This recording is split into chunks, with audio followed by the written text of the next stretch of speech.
First, let's realize that we're going to use skeletal muscle as the example to learn how the nervous system excites a muscle and how that muscle then contracts, pulling against a bone.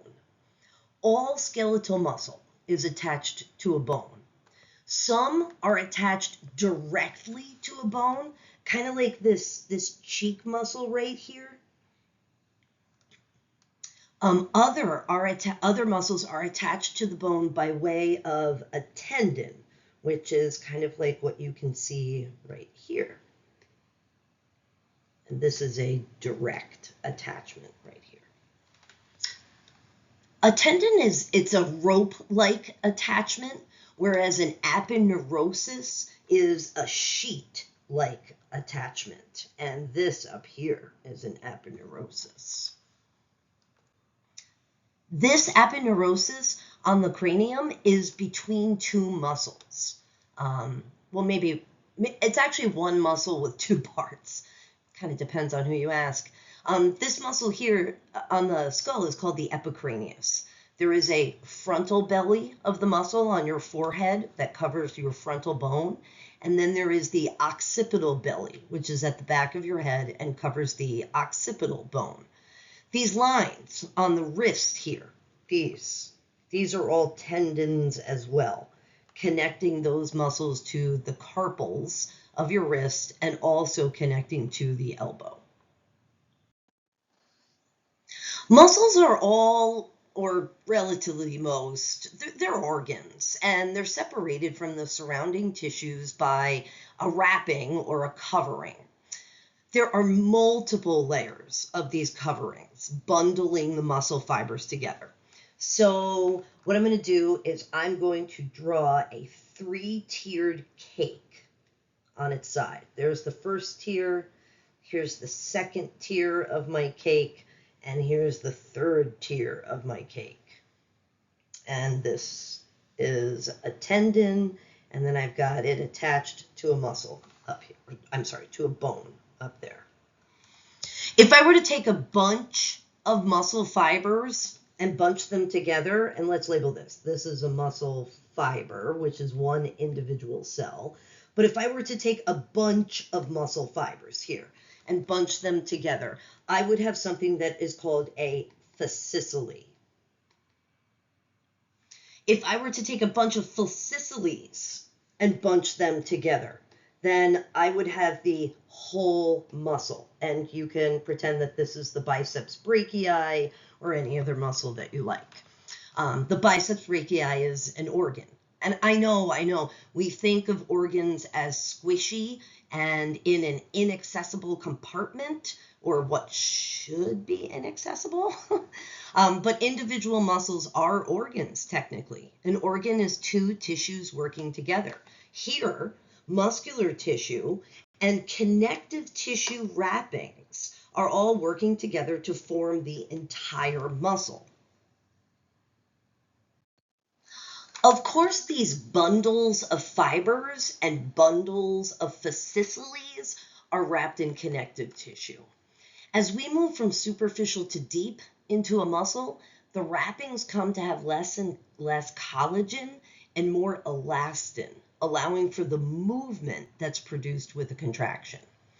The epimysium surrounds the entire muscle, and it extends into a tendon or an aponeurosis if there is an indirect attachment, or the epimysium directly attaches to a bone in a direct attachment. I also just for a moment want to point out to you where this inset histological picture is from on the entire muscle. So I've highlighted there the epimysium for you. The fascicules of a skeletal muscle are surrounded by the perimysium, which is really these big highways here that are kind of crisscrossing this muscle.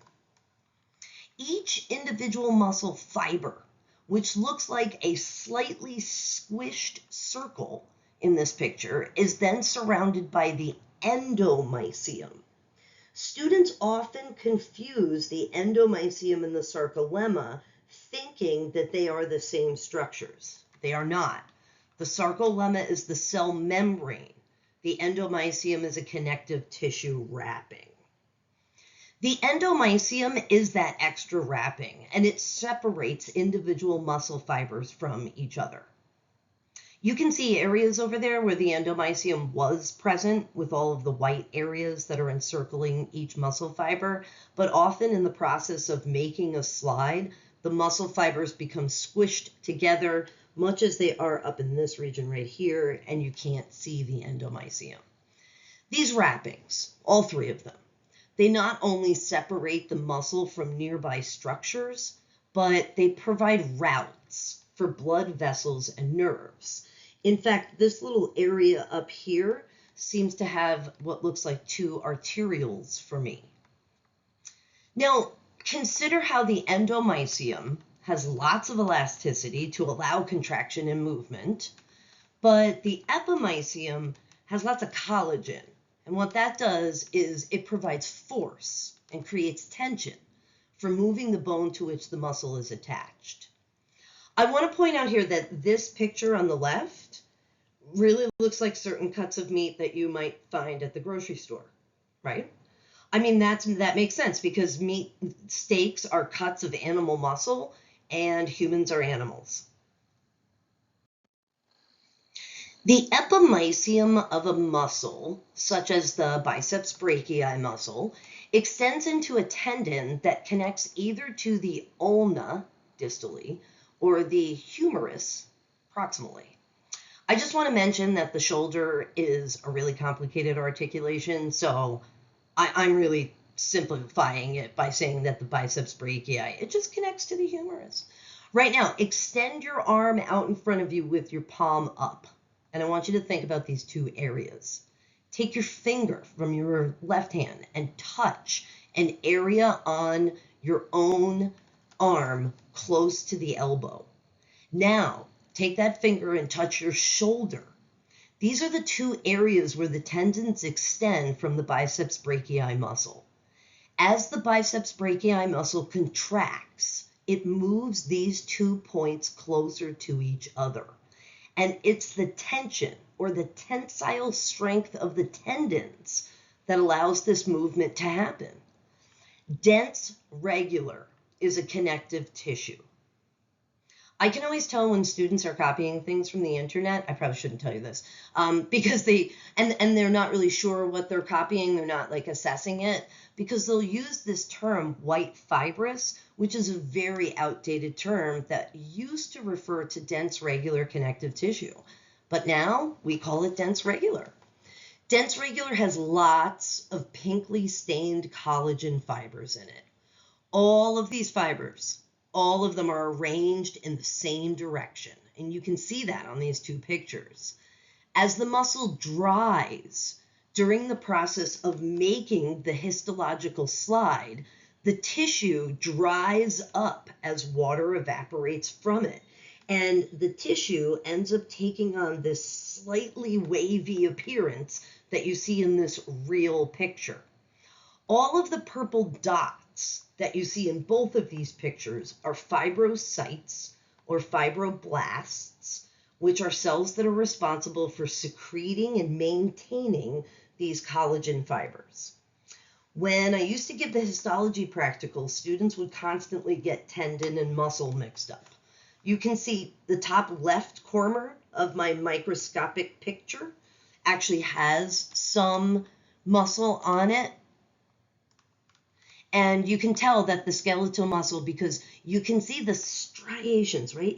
You can kind of see these striations that are running perpendicular to the sarcolemma. Whereas down here in the tendon, there are none of those striations. Another thing that you can see are these open white spaces, which are represented also in the drawing. And these are what are called artifacts. These are not open white spaces that are present in the tissue in the body. These are open white spaces that have occurred from the drying process of making a slide.